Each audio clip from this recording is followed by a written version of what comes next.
This is a disclaimer, an invitation to listen beyond the words.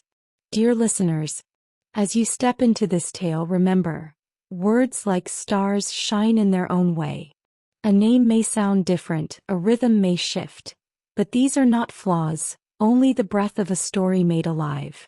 Embrace the creases in the map, the quirks in the voice, the imperfect magic of storytelling. Listen with an open heart and the journey will remain unchanged. Subscribe for future content updates and new stories. The Idol House of Astarte, a short story of Miss Marple by Agatha Christie. And now, Dr. Pender, what are you going to tell us? The old clergyman smiled gently. My life has been passed in quiet places, he said. Very few eventful happenings have come my way. Yet once when I was a young man, I had one very strange and tragic experience. Ah, said Joyce Lempriere encouragingly. I have never forgotten it, continued the clergyman. It made a profound impression on me at the time, and to this day by a slight effort of memory I can feel again the awe and horror of that terrible moment when I saw a man stricken to death by apparently no mortal agency. You make me feel quite creepy, Pender, complained Sir Henry. It made me feel creepy as you call it, replied the other. Since then I have never laughed at the people who use the word atmosphere. There is such a thing. There are certain places imbued and saturated with good or evil influences which can make their power felt. That house, the Larches, is a very unhappy one, remarked Miss Marple. Old Mr. Smithers lost all his money and had to leave it. Then the Carslakes took it and Johnny Carslake fell downstairs and broke his leg and Mrs. Carslake had to go away to the south of France for her health. And now the Burdens have got it and I hear that poor Mr. Burden has got to have an operation almost immediately. There is, I think, rather too much superstition about such matters, said Mr. Petherick. A lot of damage is done to property by foolish reports heedlessly circulated. I have known one or two ghosts that have had a very robust personality, remarked Sir Henry with a chuckle. I think, said Raymond, we should allow Dr. Pender to go on with his story. Joyce got up and switched off the two lamps, leaving the room lit only by the flickering firelight. Atmosphere, she said. How we can get along. Dr. Pender smiled at her, and leaning back in his chair and taking off his pince-nez, he began his story in a gentle reminiscent voice. I don't know whether any of you know Dartmoor at all. The place I am telling you about is situated on the borders of Dartmoor. It was a very charming property, though it had been on the market without finding a purchaser for several years. The situation was perhaps a little bleak in winter, but the views were magnificent and there were certain curious and original features about the property itself. It was bought by a man called Hayden, Sir Richard Hayden. I had known him in his college days, and though I had lost sight of him for some years, the old ties of friendship still held, and I accepted with pleasure his invitation to go down to Silent Grove, as his new purchase was called. The house party was not a very large one. There was Richard Hayden himself and his cousin Elliot Hayden. There was a Lady Mannering with a pale, rather inconspicuous daughter called Violet. There was a Captain Rogers and his wife, hard-riding, weather-beaten people who lived only for horses and hunting. There was also a young Dr. Simons and there was Miss Diana Ashley. I knew something about the last named. Her picture was very often in the society papers and she was one of the notorious beauties of the season. Her appearance was indeed very striking.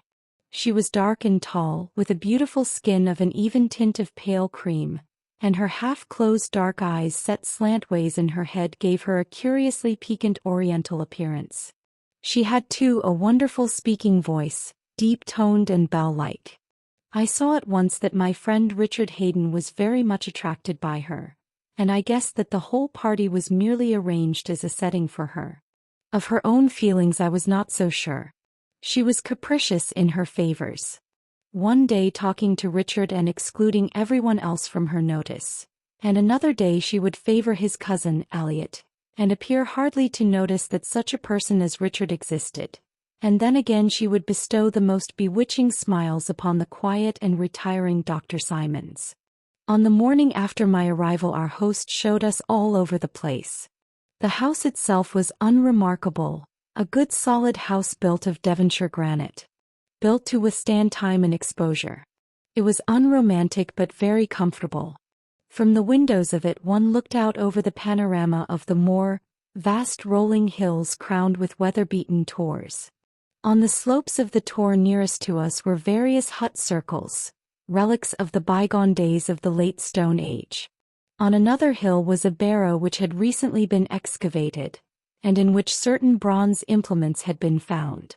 Hayden was by way of being interested in antiquarian matters, and he talked to us with a great deal of energy and enthusiasm.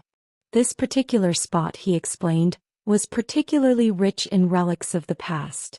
Neolithic hut dwellers, Druids, Romans, and even traces of the early Phoenicians were to be found. But this place is the most interesting of all, he said. You know its name, Silent Grove. Well, it is easy enough to see what it takes its name from. He pointed with his hand.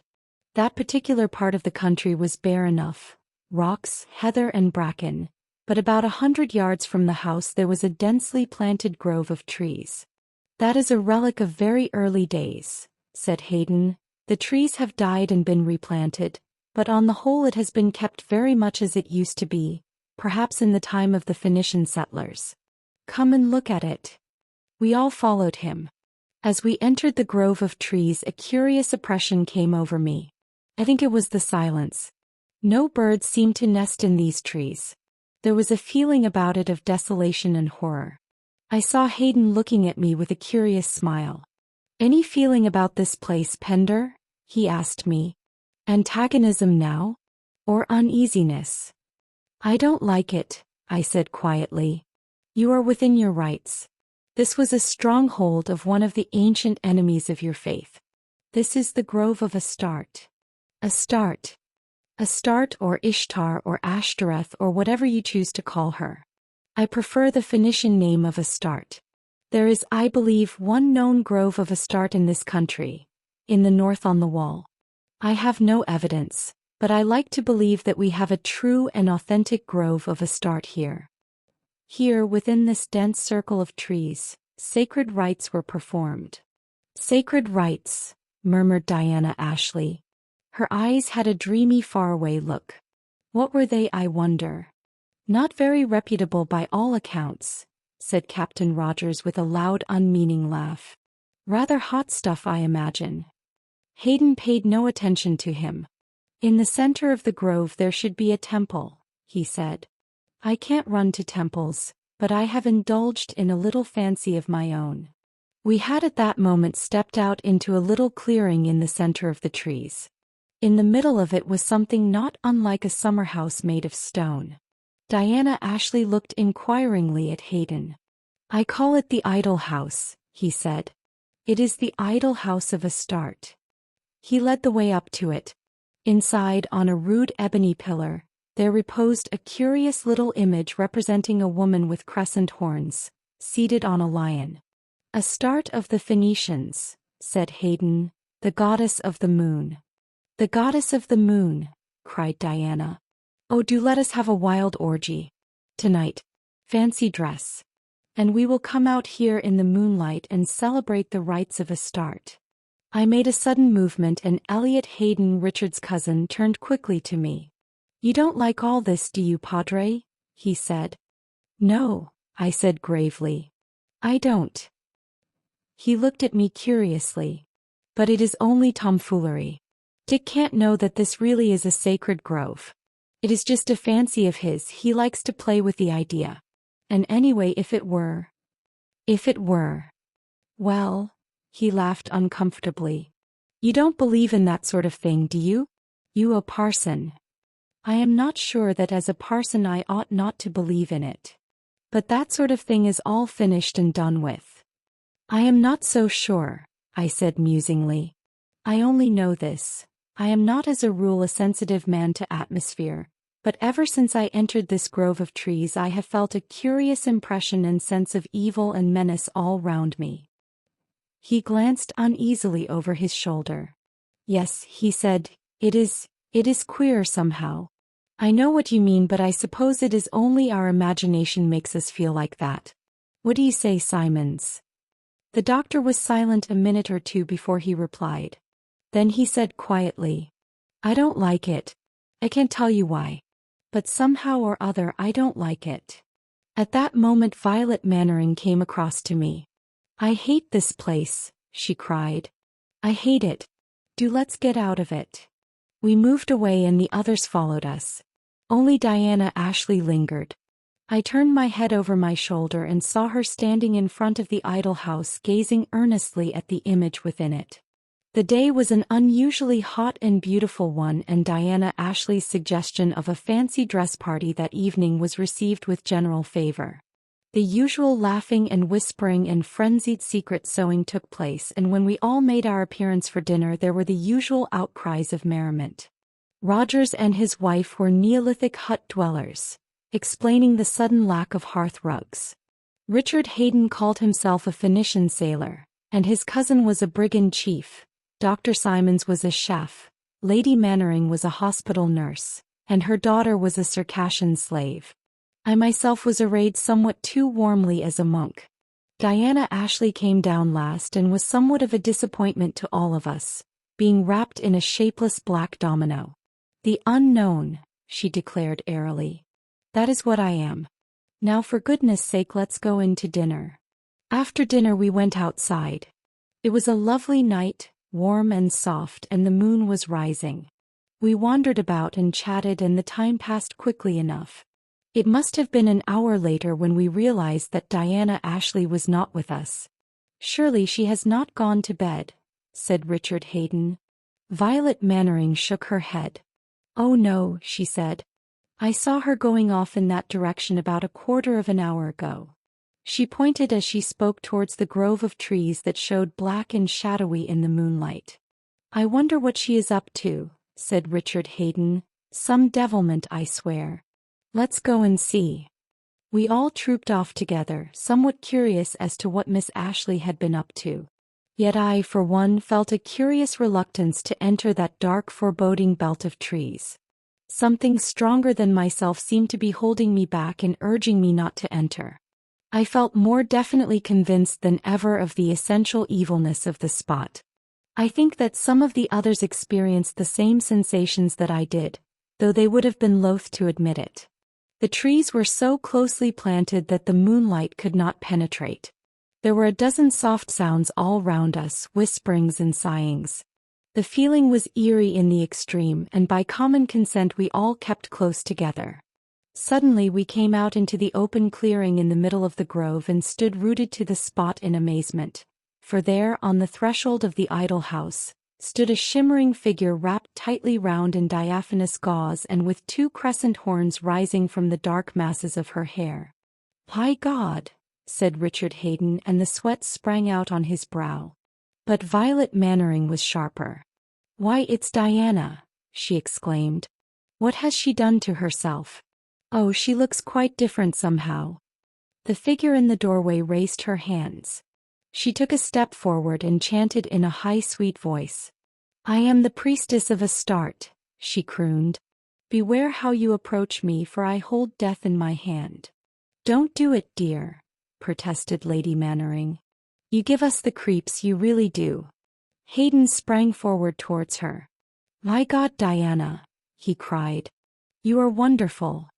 My eyes were accustomed to the moonlight now and I could see more plainly. She did indeed, as Violet had said, look quite different. Her face was more definitely oriental, and her eyes more of slits with something cruel in their gleam, and the strange smile on her lips was one that I had never seen there before. "Beware," she cried warningly. "Do not approach the goddess.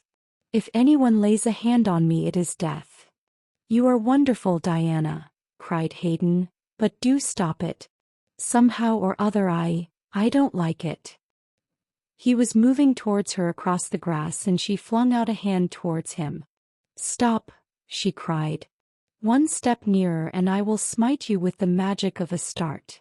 Richard Haydn laughed and quickened his pace, when all at once a curious thing happened. He hesitated for a moment, then seemed to stumble and fall headlong. He did not get up again but lay where he had fallen prone on the ground. Suddenly Diana began to laugh hysterically.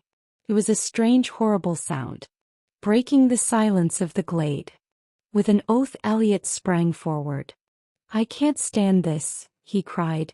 "Get up, Dick, get up, man." But still Richard Hayden lay where he had fallen. Elliot Hayden reached his side, knelt by him and turned him gently over. He bent over him, peering in his face. Then he rose sharply to his feet and stood swaying a little. "Doctor," he said. "Doctor, for God's sake come. I think he is dead." Simons ran forward and Elliot rejoined us, walking very slowly. He was looking down at his hands in a way I didn't understand. At that moment there was a wild scream from Diana. "I have killed him," she cried. "Oh my God. I didn't mean to, but I have killed him." And she fainted dead away, falling in a crumpled heap on the grass. There was a cry from Mrs. Rogers. "Oh, do let us get away from this dreadful place," she wailed. "Anything might happen to us here. Oh, it's awful." Elliot got hold of me by the shoulder. "It can't be, man," he murmured. "I tell you it can't be. A man cannot be killed like that. It's against nature." I tried to soothe him.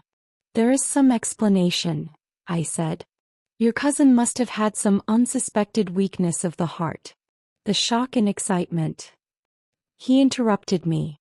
"You don't understand," he said. He held up his hands for me to see and I noticed a red stain on them. "Dick didn't die of shock, he was stabbed to the heart, and there is no weapon." I stared at him incredulously. At that moment Simons rose from his examination of the body and came towards us. He was pale and shaking all over. "Are we all mad?" he said. "What is this place that things like this can happen in it?" "Then it is true," I said. He nodded. "The wound is such as would be made by a long thin dagger, but there is no dagger there." We all looked at each other. "But it must be there," cried Elliot Hayden. "It must have dropped out. Must be on the ground somewhere. Let us look." We peered about vainly on the ground. Violet Mannering said suddenly, "Diana had something in her hand. Kind of dagger. I saw it glitter. When she threatened him." Elliot Hayden shook his head. "He never even got within 3 yards of her," he objected. Lady Mannering was bending over the prostrate girl on the ground. "There is nothing in her hand now," she announced, "and I can't see anything on the ground." "Are you sure you saw it, Violet?" "I didn't." Dr. Simons came over to the girl. "We must get her to the house," he said. "Rogers, will you help?" Between us we carried the unconscious girl back to the house. Then we returned and fetched the body of Sir Richard. Dr. Pender broke off apologetically and looked round. "One would know better nowadays," he said, "owing to the prevalence of detective fiction. Every street boy knows that a body must be left where it is found. But in these days we had not the same knowledge, and accordingly we carried the body of Richard Hayden back to his bedroom in the square granite house, and the butler was dispatched on a bicycle in search of the police. A ride of some 12 miles. It was then that Elliot Hayden drew me aside. "Look here," he said. "I am going back to the grove. That weapon has got to be found." "If there was a weapon," I said doubtfully. He seized my arm and shook it fiercely. "You have got that superstitious stuff into your head. You think his death was supernatural. Well, I am going back to the grove to find out." I was curiously averse to his doing so. I did my utmost to dissuade him, but without result. The mere idea of that thick circle of trees was abhorrent to me, and I felt a strong premonition of further disaster. But Elliot was entirely pig-headed. He was, I think, scared himself but would not admit it. He went off fully armed with determination to get to the bottom of the mystery. It was a very dreadful night, none of us could sleep or attempt to do so. The police, when they arrived, were frankly incredulous of the whole thing. They evinced a strong desire to cross-examine Miss Ashley, but there they had to reckon with Dr. Simons, who opposed the idea vehemently. Miss Ashley had come out of her faint or trance and he had given her a long sleeping draught. She was on no account to be disturbed until the following day. It was not until about 7 o'clock in the morning that anyone thought about Elliot Hayden, and then Simon suddenly asked where he was. I explained what Elliot had done and Simons's grave face grew a shade graver. I wish he hadn't. It is foolhardy, he said. You don't think any harm can have happened to him? I hope not. I think, Padre, that you and I had better go and see. I knew he was right, but it took all the courage in my command to nerve myself for the task. We set out together and entered once more that ill-fated grove of trees. We called him twice and got no reply. In a minute or two we came into the clearing, which looked pale and ghostly in the early morning light.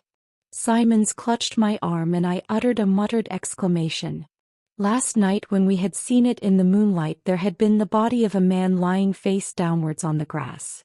Now in the early morning light the same sight met our eyes. Elliot Hayden was lying on the exact spot where his cousin had been.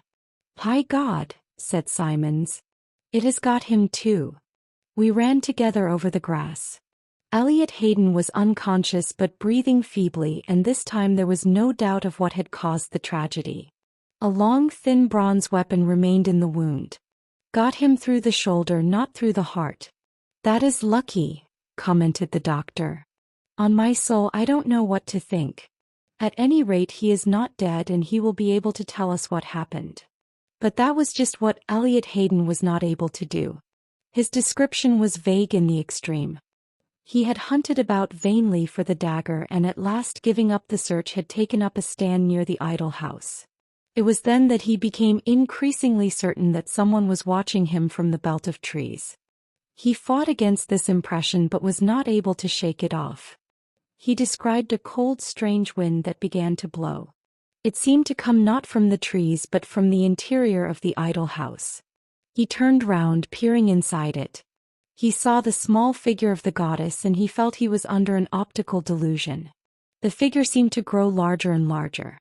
Then he suddenly received something that felt like a blow between his temples which sent him reeling back, and as he fell he was conscious of a sharp burning pain in his left shoulder. The dagger was identified this time as being the identical one which had been dug up in the barrow on the hill, and which had been bought by Richard Hayden. Where he had kept it, in the house or in the Idol House in the grove, none seemed to know. The police were of the opinion, and always will be, that he was deliberately stabbed by Miss Ashley, but in view of our combined evidence that she was never within 3 yards of him, they could not hope to support the charge against her. So the thing has been and remains a mystery. There was a silence. "There doesn't seem anything to say," said Joyce Lempriere at length.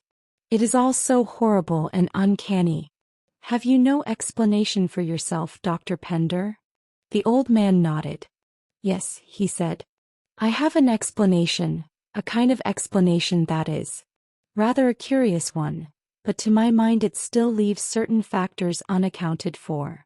"I have been to séances," said Joyce, "and you may say what you like, very queer things can happen. I suppose one can explain it by some kind of hypnotism. The girl really turned herself into a priestess of Astarte, and I suppose somehow or other she must have stabbed him. Perhaps she threw the dagger that Miss Mannering saw in her hand. Or it might have been a javelin," suggested Raymond West. "After all, moonlight is not very strong.